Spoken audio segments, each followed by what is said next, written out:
The Jind news पे आप सभी दर्शकों का स्वागत है। Like and subscribe. फोटो भेजा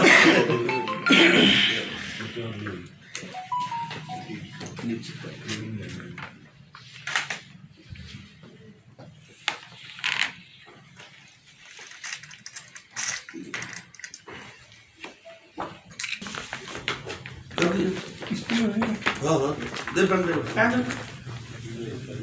सीला समथिंग हो ये मुकेश कुमार जी हैं शहरी उपाध्यक्ष हैं ये नहीं आए क्या आ रहे दो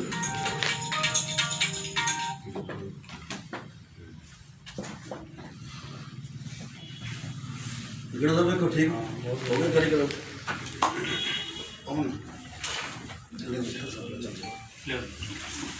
ये बेटा उसमें वो भी होंगे लेटर भी दे दो ये तो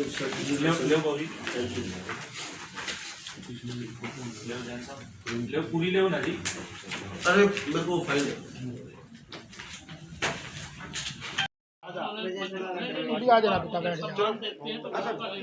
तो आज यहाँ पर मीटिंग की गई है, कैसे क्या है उसके बारे में जरा विस्तार से बताइए। आज का जो मुख्य हमारा राष्ट्रीय जन उद्योग व्यापार संगठन जो एक नेशनल फेडरेशन बॉडी है, इस फेडरेशन बॉडी में सारी की सारे व्यापार संगठन एक हमारी मुहिम है, एक नेशन एक व्यापारी एक सूत्र में पिरोने का काम हमारा राष्ट्रीय जन उद्योग व्यापार संगठन काम करने पे इस मिशन पे निकला है।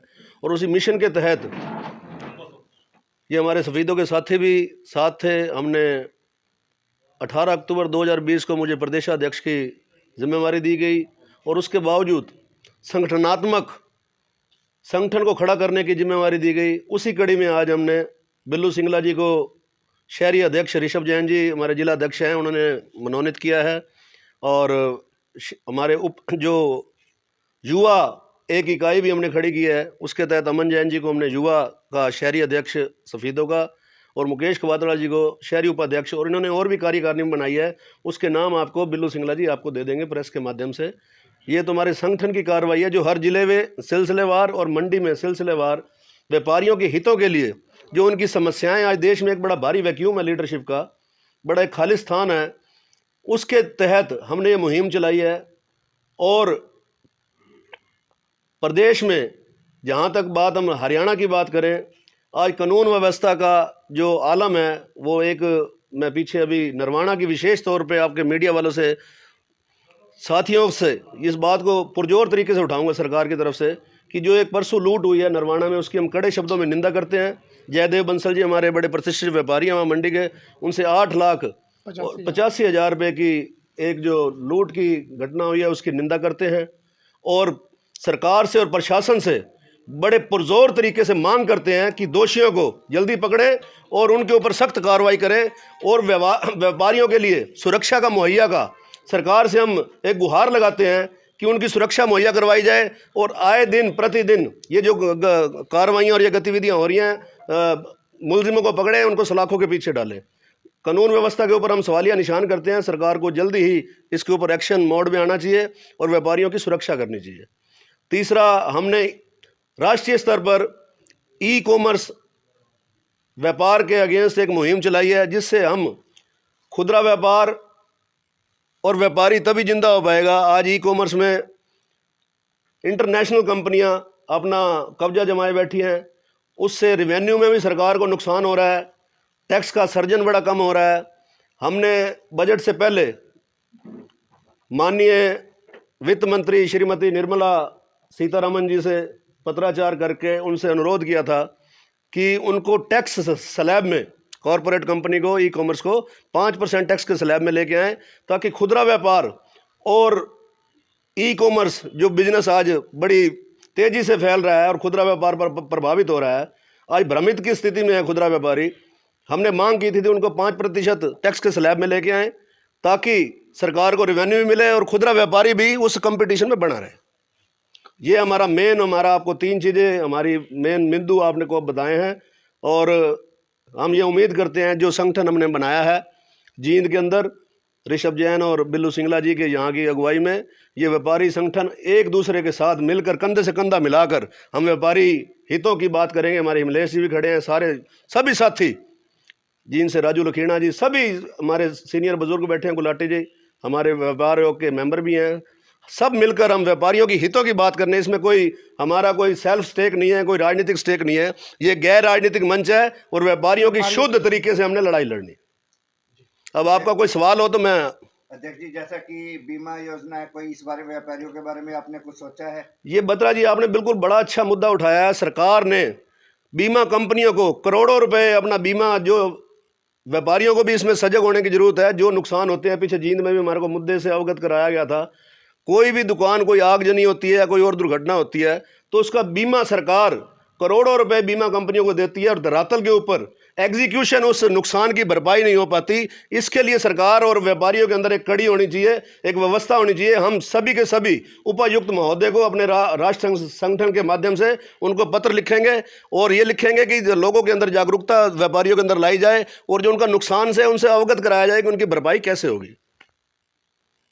किसान आंदोलन के बारे में हमारा स्पष्ट नीति है, हमने पहले उसको समर्थन दे दिया। किसान और व्यापारियों का चोली दामन का साथ है और आड़ती और किसान ये कई सालों से एक पारिवारिक रिश्ते हैं, इसके अंदर सरकार ने गैप डालने का काम किया है।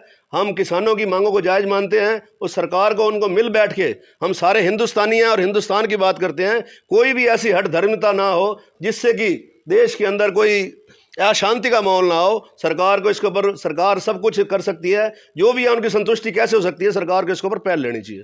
क्या मानते हैं किसानों की मांग पूरी हो पाएगी जिस प्रकार से सरकार अपनी अड़िग रवैया जो अपनाए हुए हैं? देखो सरकार, बिल्कुल हम सरकार से गुहार भी लगाते हैं और पुरजोर हमने किसानों का समर्थन किया है। उनको मिल बैठकर आज व्यापार बाधित हो रहा है, जिस तरह आंदोलन हो रहे हैं, व्यापार बहुत ही, हम व्यापार संगठन को प्रतिनिधित्व करते हैं तो व्यापारियों के हितों की बात करेंगे। जिस तरह व्यापार प्रभावित हो रहा है, करोड़ों रुपए का देश में व्यापार इस किसान आंदोलन की वजह से प्रभावित हो रहा है, हम सरकार से बड़ी पुरजोर तरीके से मांग करते हैं कि इस आंदोलन को मिल बैठकर इसका कोई ना कोई समाधान निकालना चाहिए किसानों के समर्थन में।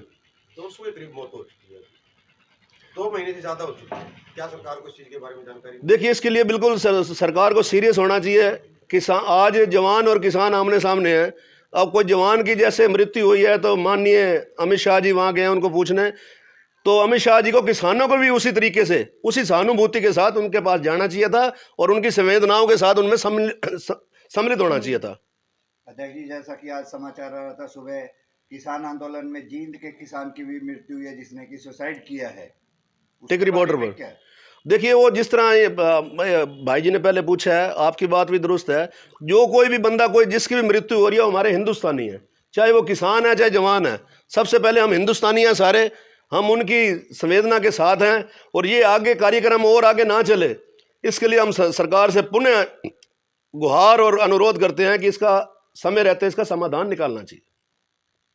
आज मैं अमन जैन, राष्ट्रीय जन उद्योग व्यापार संगठन का युवा प्रधान, सबसे पहले तो हमारे बीच हमारे प्रदेशाध्यक्ष श्री गुलशन डंग जी का सफीदों नगरी में पहुंचने पर हार्दिक हार्दिक स्वागत करता हूं हमारी सफीदों की पूरी टीम की तरफ से। जो हमारे प्रदेश अध्यक्ष जी हैं, लगातार पिछले काफ़ी वर्षों से व्यापारियों के हित में जमीनी स्तर पर कार्य कर रहे हैं। मैंने खुद इनको भली भांति देखा है, रात को तकरीबन 12-12, 1-1 बजे अपने घर पहुंचते हैं, पूरा दिन पूरी रात अक्षेत्र में रहते हैं व्यापारियों के हितों के लिए, जो कि बहुत ही काबिले तारीफ है। और हमारे प्रदेशाध्यक्ष जी के नेतृत्व में जो इन्होंने हमारे प्रधान श्री बिल्लू सिंगला जी को प्रधान नियुक्त किया है हमारे सफीदों संगठन का, इनकी बहुत बहुत धन्यवाद करते हैं। और हमारे बिल्लू सिंगला जी जो हमारे 30 वर्षों से समाज सेवा में लगे हुए हैं, बहुत ही काबिले तारीफ है। इसके अलावा हमारे शंकर दास जी, हमारे डीलर एसोसिएशन के प्रधान, इनका हमें समय समय पर मार्गदर्शन मिलता रहता है। हमारे अभिषेक जैन जी, हमारे अरोड़ा जी, सभी का हमारे पूरी टीम की तरफ से हमारे प्रदेशाध्यक्ष जी का यहाँ पूछने पर हार्दिक स्वागत करता है। और आज इस दिन पर मैं अपने प्रदेशाध्यक्ष जी के नेतृत्व में एक आह्वान करना चाहता हूँ सफीदों क्षेत्र के सभी व्यापारियों से एक आह्वान करना चाहता हूं कि जिस किसी भी व्यापारी को किसी भी प्रकार की समस्या आ रही है, चाहे वो जमीनी स्तर पर प्रशासन की तरफ से आ रही है, सरकार की तरफ से आ रही है, किसी भी प्रकार की कोई भी समस्या है, वो राष्ट्रीय जन उद्योग व्यापार संगठन से हमसे संपर्क करे, हमारे सामने अपनी समस्या को रखे, हम उसको सरकार के दायरे में लाकर उसको निवारण करवाने का ज़्यादा से ज़्यादा प्रयास करेंगे। और राष्ट्रीय जन उद्योग व्यापार संगठन एक नेशनल बॉडी की जो फेडरेशन है, यही सिर्फ एक ऐसी फेडरेशन है जो लगातार हमारे सीएमओ से भी ट्विटर पर जुड़ी हुई है, जो दिन प्रतिदिन ट्वीट करके उनको व्यापारियों की स्थिति से अवगत करवाती रहती है। एक आपका बहुत बहुत मीडिया साथियों का धन्यवाद।